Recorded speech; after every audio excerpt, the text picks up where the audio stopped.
তাই কি কথা বলতে শুনেন, আয়েশা সিদ্দিকা রাদিয়াল্লাহু আনহা 3 দিন পর্যন্ত রোজার রাখতে সপ্তা কুটুম যদি আসে কারণ খাবার যদি না দেয় তাহলে ও নিজের রান্না করে খাওয়াইতে পারে, এটা দেখা আছে কিতাবে। আর তারপরে ওকে নিজে ইচ্ছে চলে যেতে হবে। চাহার মিলাদ করে মেলা লোক কি আসে, বড় লোক চলে আসে, বড় লোক খাওয়া হারাম কোন কেতাবে প্রমাণ করতে পারবে? বড় লোক একটা চাহার যদি খাবার খায় শরীয়তে লেখা আছে হারাম করে কোন শব্দ আজ পর্যন্ত আমি পৃথিবীর বিশ্বের মধ্যে সবথেকে বড় মূর্তি তাজুল শরিয়া পৃথিবীর কোন কেতাবে হারাম শব্দ লেখা নেই। অনুচিতের কথা, এটা গরিবের খানা। তারা করে জামাইকে, শ্বশুরকে, ভাসুরকে চিঠি দিয়ে নিয়ে আসলো, আর তারপর স্টেজ তৈরি করে চেয়ার টেবিলের উপর খাবে না গরিব এলাকার রাস্তায়। এইরকম খাবার তো পছন্দ করেছেন 14 হিজরি মুজাদ্দিদ ইমাম আহমদ রাজা খান বেরলভী রাদিয়াল্লাহু তাআলা। একদিন মিলাদ হলো, দ্বিতীয় দিন হাফসা করলেন 5 দিনকার দিন। নবীর বাড়িতে টাকা ছিল না, সব টাকা দান করে দিয়েছিলেন। ওনার আপন বাপের বাড়ি থেকে এনেছিলেন। সদিন কাদিন জাইনাব করলেন। মোট কথা 9 জন বিবির 9টা মিলাদ করলেন। আর তোর চোখে একটাও সুজল না। সুজবে কি করে? ওই 4 দোকানে সুজবে, 4 দোকানে আবল তাবল বলতে পারবে। 9 জন বিবির 9 দিন করলেন নবীর মিলাদ। খাবারও খাওয়াইলে লেখা আছে, খাবারও খাইয়েছেন প্রচুর। আবু বকর সিদ্দিক ছিলেন, উমর ফারুক আজম ছিলেন, ওসমান গনি ছিলেন। আমাদেরকে ভারী, এটা কি কম বড় লোক? আমাদেরকে ভারী। একবার বলেছে উমর ফারুক আজমকে, হুজুর কিসের চিন্তা করছেন? বলে মদিনার দুর্ভিক্ষ আরম্ভ হলো, পানি হয়নি 2 বছর ধরে, দুবড়া ঘাস শুকিয়ে গেল, খেজুরের গাছ শুকিয়ে গেল। বৃষ্টি না হলে তো মদিনা শরীফের সমস্ত সাহাবী অনাহারে থাকবে। হুজুর আপনি চিন্তা করেন, আমি একটা নবীর গোলাম জিন্দা আছি। আমি চললাম মুখে শাম, চললাম মুখে শাম 650 কিলোমিটার দূর। মদিনা থেকে 650 কিলোমিটার দূর। উটের উপর একটা উটের উপর 50 মণ গম থাকবে। ইয়ামান শহরের উত্তম প্রকারের কাপড় দিয়ে 10টা বস্তা সেলাই করবো। আর তাজা তাজা মুখ থাকবে 8 মণ 10 মণ করে গোশত হবে এইরকম। আর উটের পিছে উট, উটের পিছে উট, উটের পিছে উট। প্রথম উটটা আপনার দারুল ইমারতে পৌঁছে যাবে, খলিফাতুল মুসলিমিনের দরবারে পৌঁছে যাবে। আর শেষ উটটা আমার হাতে থাকবে।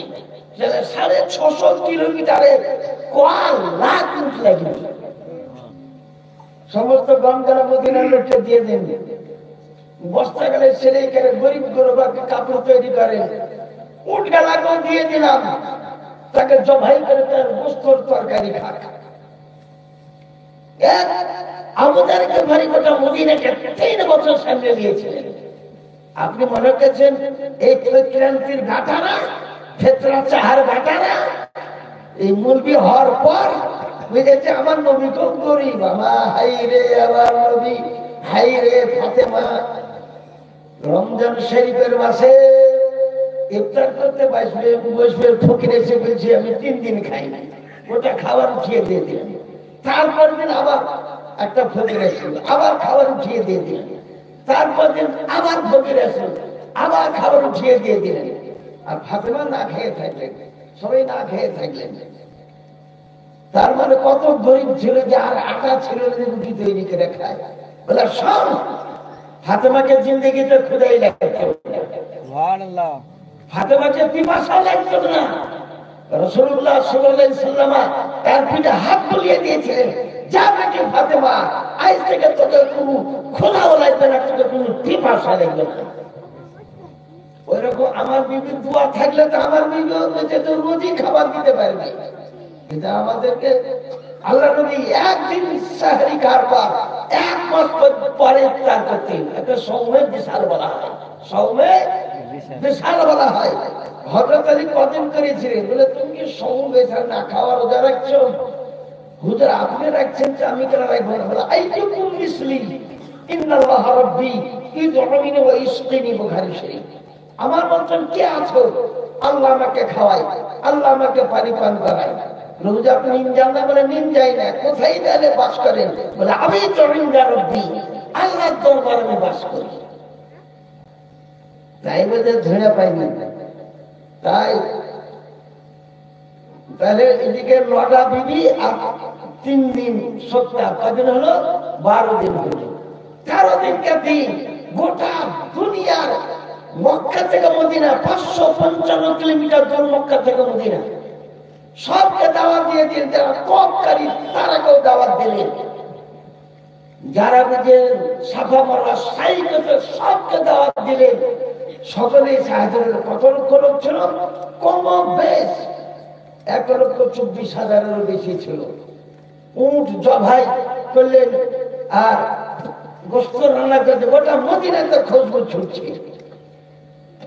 আবু বকর সিদ্দিক রাদিয়াল্লাহু 13 দিনকার দিন তিনি মদিনার সিংহাসনে বসলেন। বলে খাবার খাও, কিন্তু কেউ চলে যায় না। তো সাহাবায়ে কেরাম কি আর যায়? আবু বকর সিদ্দিকের কাছে সব থেকে গেলেন। খাওয়ার শেষে আবু বকর সিদ্দিক রাদিয়াল্লাহু তাআলা দাঁড়িয়ে তিনি বলেন, আল ইয়াউমা রাসূলুল্লাহ সাল্লাল্লাহু আলাইহি ওয়াসাল্লাম, আজকে আমি রাসূলুল্লাহ উরুস শরীফ পালন করলাম। জানো উরুস করাও যায়, চাহরমে মিলাদ করাও যায়, চেহরমে মিলাদ করাও যায়। আর একটা দলিল দিচ্ছে আব্দুর সুন্নিয়ে কিতাব আল্লামা ইবনে হাজার মাক্কি রাহমাতুল্লাহ আলাইহি লিখেছেন, একটা বাটার জন্য নবী কেঁদেছিলেন, বাদ বাকি কোনো বাটার জন্য কাঁদেননি। ওটা হচ্ছে মোহাম্মদ ইব্রাহিম।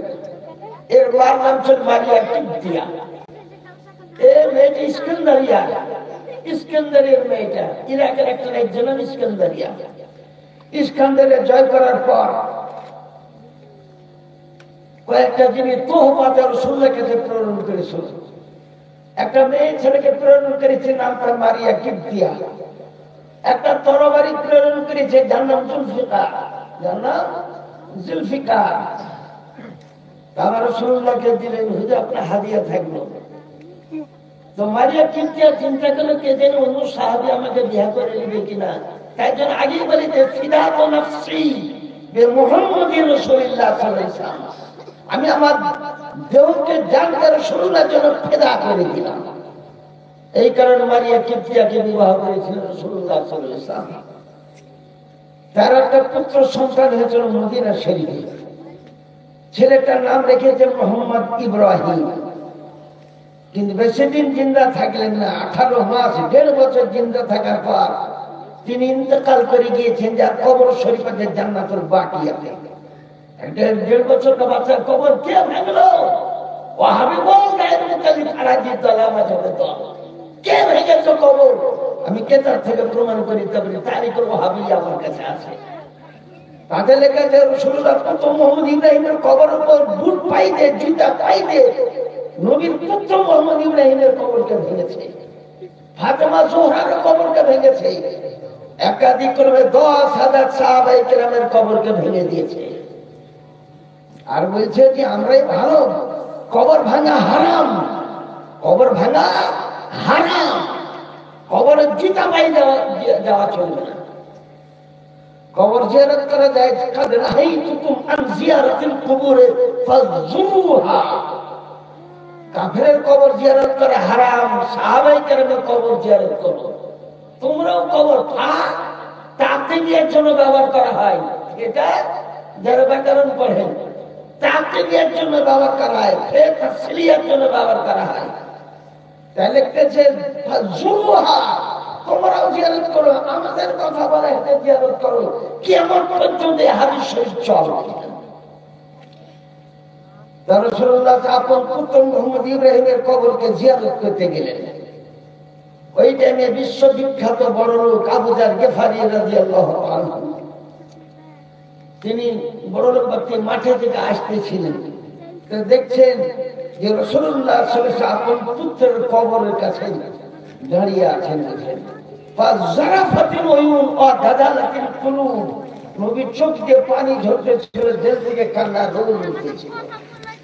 আমাদেরকে ঘরে তাড়াতাড়ি বাড়ি গিয়ে মুখের দুধ ছিল, সেই দুধের ছানা তৈরি করে ওতে জবের আটা মিশালেন আর মধু মিশালেন আর ঘি মিশিয়ে উত্তম প্রকারের একটা হালুয়া তৈরি করে খানচাতে করে মাথায় করে কাপড় ঢেকে আল্লাহী আর নবীর পুত্র মোহাম্মদ ইব্রাহিমের কবরের মাঝামাঝিতে রেখে দিলেন। পাকা সাফা চাদরটা উঠিয়ে দিলেন রাসূলুল্লাহ সাল্লাল্লাহু আলাইহি ওয়াসাল্লাম। সুম্মা ক্বারা সূরাতুল ফাতিহা মাররাতান, একবার সূরা ফাতিহা পড়লেন, তবে ইখলাস সালাসাতাম মারাতিন, কুল আল্লাহ তিনবার পড়লেন, সাল্লাল্লাহু আলাইহি নবী মাররাতান, একবার নিজের নামে দরুদ শরীফ পাঠ করলেন। সুম্মা রাফায়া ইয়াদাইহা, দুই হাতকে তুললেন, দোয়া করে আল্লাহ এই ফাতিহার সব